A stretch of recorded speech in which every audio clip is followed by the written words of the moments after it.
Hey, hello, hello. I'm going to do this without glasses because they reflected the screen. I wanted to talk to you about some personal change, and I'm going to cover this in one of the next upcoming live sessions in Mind Design. But personal change occurs, transformation occurs in pretty much two ways. One is through hardship, through tragedy, through a life event or circumstances that is overwhelming, kind of breaks the person down, and they say never again, and they transform. It could be instantly, or they could pick themselves up and step by step make progress towards getting better and better. But one is calamity. And so when hardship comes into our life, when difficulty arises, there's a couple of ways to think about that. One is it's there to help us transform. It's there also to help us recognize our patterns, our limiting beliefs, our perpetual conditioned habits from the past, so that we might be able to change those. It's a way of alerting us to what's there. It's a way of saying, I'm going to keep you the same. You're about to make a change. You want to do something really wonderful, and you get scared, you get anxious, you get fearful, you get depressed, you get doubtful, you think it's never going to work. All of that is homeostasis. It's your brain trying to keep you the same. It is when you encounter resistance in that sense. People call it self-sabotage. It's not self-sabotage because it's your brain doing something really wonderful for you. It's trying to preserve you. It's trying to keep you alive. It's trying to keep you consistent. It's trying to keep you as you are, what it's learned to do. The unfortunate part is it's learned to do things that don't serve who you are consciously, or what you want to do, or what you want to go after consciously. So it presents what appears to be, a conflict, or what people call self-sabotage, but it truly isn't. It's truly a wonderful thing. These things are coming up so that you can let go, so you can release, so that you can recognize what they are, and so that you can change them. And the best way to change them is to let go. But in order to let go, you have to know what's there. See, we don't know what we don't know. I mean, you really don't know what you don't know. I mean, consider this for a second. How many wonderful things are there in the world that you could do, that you could be, that you could have? How many different foods are there, for example? How many different vacations? So you don't know. You don't know what your options are. You don't know what your choices are. And if you don't know what they are, how can you manifest or create them? What you'll create is from a limited set of options that you've always considered. They'll come from your stored data bank, and what's outside the data bank are incredible, wonderful things. But if you don't know that they're there, you'll never ever take advantage of them. The person of your dreams could be living in the apartment behind you, and if you don't know that, you would never know that. So, and if you never go back there, you would never know. So the point is, you have to expand your options. And when these things come up that are negative or troubling, when you face or encounter difficult situations in life and in the world, it's an opportunity. It truly is a blessing to transform yourself and to go beyond anything you could ever know. The other way to change is through consistent, repeated repetition, correct practice, often enough, consistently, long enough to make it a habit. If you want to be and have a healthy, muscular, energetic body, sculpted, you have to repeat doing some things over and over again in order to make that happen. You don't do it once. It doesn't happen one time. You can't do it once a week. If once a week you went to a gym and you did 10 push-ups, you would never, ever grow. Or you might. I mean, ultimately, you might get stronger. That would take a very, very long, long, long time. Okay? But if every other day or daily you do something in your own best interest, you condition yourself for happiness, for better health, for success, for wealth, for love and loving relationships, because you do a little bit each day, repeatedly, consistently, for long enough in order to make it a supportive, unconscious, reliable automatic habit. See, the bad habits that you have, or the limiting beliefs, or the negativity that arises when you're wanting to encounter something, do something new, or make a change, and you find yourself resisting it, they're non-supportive habits. They work automatically and reliably to keep you the same.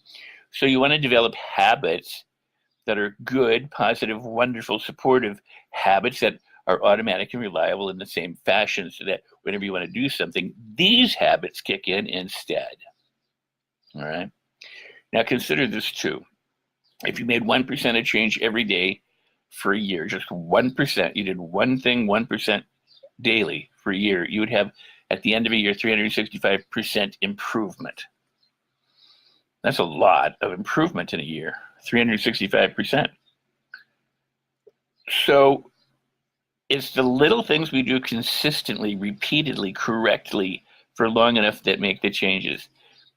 And consider this. And here's something. Again, change could happen in an instant.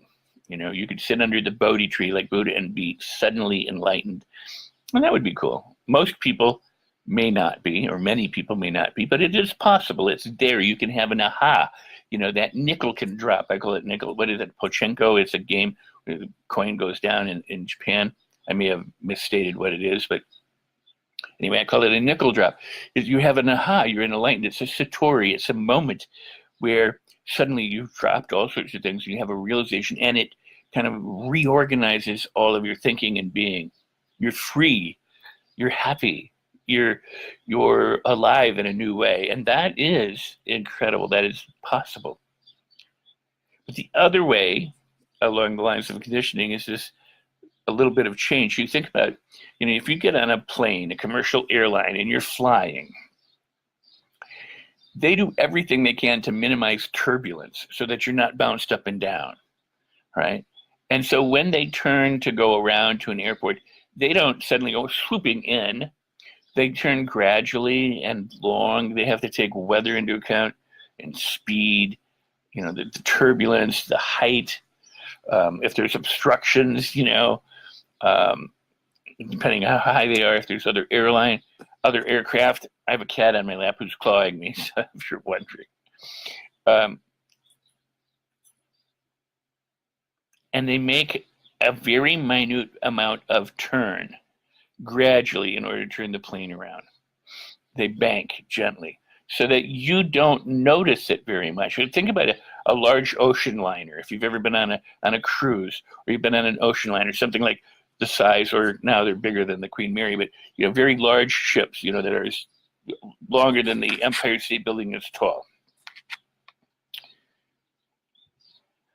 That ship, if it's going to do a 180, it turns so gradually and so slowly that you don't notice it's turning. Now, again, there's turbulence in the sea, but the point is it turns so gradually and so slowly that you don't notice it. And it takes a long time, or it takes as long as it takes in order for it to turn, based on, again, the water and the weather and where they are and things like that. But they turn so that they don't, one, they can't turn a big ship that fast, but two, they do it so that they don't disrupt the clientele, the passengers. It turns smoothly. You're not even aware of it. And that's what happens with personal change. A lot of times you are changing, you are transforming, you are turning in the right direction. You are making and doing everything right. It just doesn't seem like you're making any progress because it seems to be like that turn of the plane or the turn of the boat, so smooth, you're not aware of it. But you are changing and you are transforming. Because everything that you have or need in the future, everything you want, you already have. You already are it. You just don't realize it yet. You haven't claimed it yet. You haven't had that aha that says, I have what I want. I can manifest what I want with certainty. My life is perfect as it is. And that's why it seems otherwise. Now, you can talk about quantum physics, you can talk about multiple universes, you can talk about everything occurring simultaneously. You can say we're all atoms, we're all energy. You can talk about God and religion, you can anything you want. But you are already that which you want to become, and all you really have to do is receive it. Well, learning how to receive it is what your life journey is about. You know, the notion that we're God or we're source, we're the creator, who have disguised ourselves as these individuals running around on the planet with personal stories so that we can sometime at some point remember we are God. But it wouldn't be fun if there weren't any challenges, if there weren't any disappointments, if there wasn't sadness or heartbreak, or the highs and lows and the thrills and the adventure, you know. So the theory is, the story is, we've created all of this so that we can find our true self again. We're playing hide and seek on ourselves. And that's a great frame of mind if you want to think about it, whether it's accurate or not. If you already have everything you need within you, then all you have to do is find that there and accept it and receive it. And that's what the hardships and the limiting beliefs and the challenges are all about. If you don't think you're changing fast enough, you're changing. But your mindset is, I'm not doing it fast enough, something's wrong. So you're noticing lack, you're noticing what isn't working, you're paying attention to the things that are problems. If you're focused on, I worry about things, or I don't have enough money at the end of the month, you're focused on lack. And that mindset needs to change. And you can. And that's what mind design is all about. And that's why I invite you into the program to explore these things, in the sessions and in the question and answers and in the support group, so that you can find out who you truly are, who you were before you entered this life as the person of your name and gender and size and color and all of that. You are a magnificent, incredible, infinite being beyond anything you could imagine. And that's the rub. You can't imagine it yet because you don't know what you don't know. You don't know what the options are. You know how many incredibly expensive watches there are in the world, or shoes, brands of shoes, varying prices of clothes. How many incredible mansions are there in the world? How about brands of cars and luxury items? The reason I say this is because if you haven't experienced it, if you don't know about it, if you're not exposed to it, well, one, you're not. If you go into a restaurant and they didn't have a menu, you wouldn't know what they offered.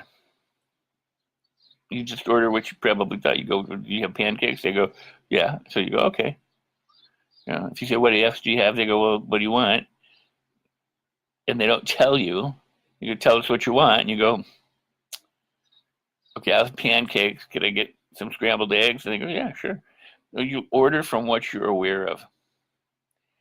But the point of mind design and the point of this work, when I shouldn't call it work, it's actually play, is to go beyond what you know into the unknown. And that is why I have always said exploration is the doorway to adventure and curiosity is the key. You got to go beyond what you know, beyond the limitations, beyond the solutions to your problem, beyond who you think you are or aren't, and into a new way of thinking, being, doing, and having. And when you do, miracles happen. When you do, you discover the transformation. You discover the change. You discover all manner of good things. Doesn't mean that crap doesn't still happen. You just are transformed. And if you're transformed, then everything's a blessing. So as I always say in my daily blog, celebrate everything.